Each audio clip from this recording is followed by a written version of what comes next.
সম্প্রতি যাদবপুর বিশ্ববিদ্যালয়ে দুজন শিক্ষার্থীকে গাড়ি চাপা দেওয়ার প্রতিবাদে ও শিক্ষামন্ত্রীর পদত্যাগের দাবিতে সোমবার উত্তর ২৪ পরগনা জেলার দত্তপুকুরে ভারতীয় কমিউনিস্ট পার্টি মার্ক্সবাদীর দত্তপুকুর এরিয়া কমিটির সদস্যরা সমগ্র দত্তপুকুরের বিস্তীর্ণ এলাকা জুড়ে পায়ে হেঁটে ধিক্কার মিছিল করে। সোমবার বিকেল ৫টা নাগাদ দত্তপুকুর স্টেশন চত্বর থেকে পায়ে হেঁটে দত্তপুকুর ১ নম্বর রেলগেট আমন্ত্রণ মোড় হয়ে আবার দত্তপুকুর রেল স্টেশনের টিকিট কাউন্টারের সামনে এসে এই ধিক্কার মিছিল সমাপ্ত হয়।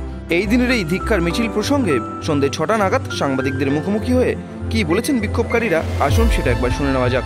যাদবপুরে ক্যাম্পাসে আমাদের দুজন ছাত্রকে একজন শিক্ষামন্ত্রী তার কনভয় দিয়ে চাপা দিয়েছে।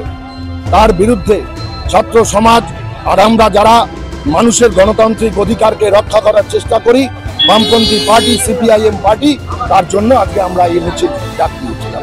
আমরা তার শাসক দলের কাছে প্রশ্ন করছি, শিক্ষামন্ত্রী কি তার যাবার শিডিউলটা ওই যাদবপুরের ছাত্র আর সিপিএম এর কাছে দিয়ে উনি সিপিএম এর পার্টি অফিসে জমা দিয়ে উনি ওখানে গিয়েছিলেন? তাই মিথ্যার এবং কেচ্ছার একটা শেষ আছে। এত মিথ্যা বলে মমতা ব্যানার্জি ক্ষমতায় এসছে, আর শিক্ষামন্ত্রী রাত্রেবেলা দাঁড়াতে পারে না, দিনের বেলা দাঁড়াতে পারে না, আজকে ছাত্রদের মাথার উপর গাড়ি চালাচ্ছে। আমরা চক্রান্ত করেছি। এই চক্রান্ত তৃণমূলের চক্রান্ত, এই চক্রান্ত মমতা ব্যানার্জির চক্রান্ত। রাজ্য সম্মেলনে অত ভিড় দেখে মমতার মাথা ঘুরে গেছে, তাই এখন চারিদিকে অনাচার এবং গুন্ডামি রাজ শুরু করেছে। আমরা চাইছি অবিলম্বে প্রথম কথা গ্রেপ্তার করতে হবে, এই শিক্ষামন্ত্রীকে গ্রেপ্তার করতে হবে। কেন মানুষের উপর গাড়ি চাপা দেওয়ার অধিকার কারোর নেই? কেন সে গাড়ি চাপা দিয়ে চলে গেল একজন ছাত্রকে? আর এই নৈরাজ্যের সরকারকে আমাদের সারা বাংলা জুড়ে আন্দোলনের মধ্যে দিয়ে আগামী ২৬-এ এদের বিদায় আমরা চাইছি। তবে বাম কর্মী সমর্থকদের এই যে ধিক্কার মিছিল, সে প্রসঙ্গে সাংবাদিকদের মুখোমুখি হয়ে কি বলেছেন তৃণমূল ছাত্র পরিষদের নেতা, আসুন সেটা একবার শুনে নেওয়া যাক। দেখুন, একটা পাইলট কার থাকে একটা মিনিস্টারের সাথে, সেই জায়গায় নিশ্চয়ই খুব একটা গ্যাদারিং হয় না রাস্তাঘাটে। নিশ্চয়ই কোনো প্ররোচনা তৈরি করেছিল এসএফআইরা, যেই জন্য হয়তো গাড়ির সামনে পড়ে গেছে, হয়তো একটা অ্যাক্সিডেন্ট হয়েছে। কিন্তু এর জন্যে তো গাড়ি ভাঙচুরের কোনো দরকার ছিল না, শিক্ষামন্ত্রীকে হেনস্থা করার কোনো দরকার ছিল না, এবং সেটা আইনানুগভাবে দেখতে পারত। কিন্তু সেই জায়গায় আইনকে নিজের হাতে তুলে নিয়ে এরকম মারদাঙ্গা করা, এটা তৃণমূল ছাত্র পরিষদ একদমই এটাকে প্রশ্রয় দেয় না। এবং আমরাও রাজপথে আছি, আমরাও লড়াইটা করছি। আগামী দিন ইঞ্চিতে বুঝে নেওয়া হবে এসএফআই। সব জায়গাতেই, সব ইউনিভার্সিটি থেকে শুরু করে সব কলেজে ভোট হচ্ছে, এবং অ্যাকচুয়ালি ওরা বলছে যে যেহেতু ওরা হারে, কোনো একটা কলেজও ওদের আন্ডারে নেই। যেখানেই দেখবেন সেখানেই তৃণমূল ছাত্র পরিষদের পতাকা উঠছে মমতা বন্দ্যোপাধ্যায়ের নেতৃত্বে। তো এই জন্যেই এসএফআই রাগ, কারণ ছাত্রছাত্রীর পাশে সবসময় তৃণমূল ছাত্র পরিষদই থাকে। সুতরাং ছাত্রছাত্রীও আপামর ছাত্রছাত্রী যারা আছে, যেসব পড়ুয়ারা রয়েছে, তারাও তৃণমূল ছাত্র পরিষদের সাথেই আছে।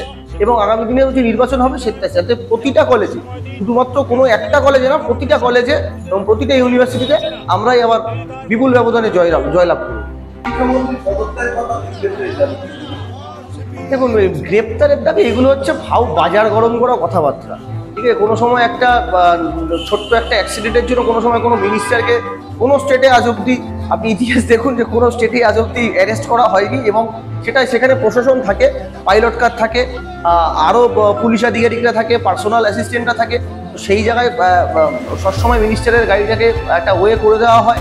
তারপরেও যদি একটা অ্যাক্সিডেন্ট হয়ে থাকে, সেটা দুর্ভাগ্যজনক। কিন্তু তা বলে যে অ্যারেস্ট হবে বা পদত্যাগের দাবি, এগুলো একদম বাজার গরম করা কথাবার্তা। মার্কেটে কোনো কন্টেন্ট নেই, এসএফআই মানুষের পাশে থাকে না, শিক্ষার্থীদের পাশে থাকে না, তা কী করবে? এই ভুলভাল এইভাবেই এদের রাজনৈতিকভাবে টিকে থাকতে হবে। ছাত্র যাদবপুরে তারা শিক্ষামন্ত্রীদের জিজ্ঞাসা করতে চায় যে আমাদের একটু সময় দিন, কেন কলেজগুলোতে, কেন বিশ্ববিদ্যালয়গুলোতে নির্বাচন হচ্ছে না। তিনি তার কোনো উত্তর না দিয়ে সোজাসুজি তার কনভয় নিয়ে আমাদের দুজন ছাত্রকে চাপা দিয়ে চলে যায়। একজন এখনো পর্যন্ত হসপিটালে চিকিৎসিত আছে, চোখের 14টা মতো সেলাই পড়ছে। এই অবস্থায় আমাদের পার্টি ডাক দিয়েছে, ছাত্রদের পতন ডাক দিয়েছে। আমরা আমাদের পার্টির পক্ষ থেকে আজকে যে এই কর্মসূচি নিয়েছিলাম, যে আমাদের কিছুক্ষণের জন্য আমরা এটা ধিক্কার মিছিল তৈরি করব।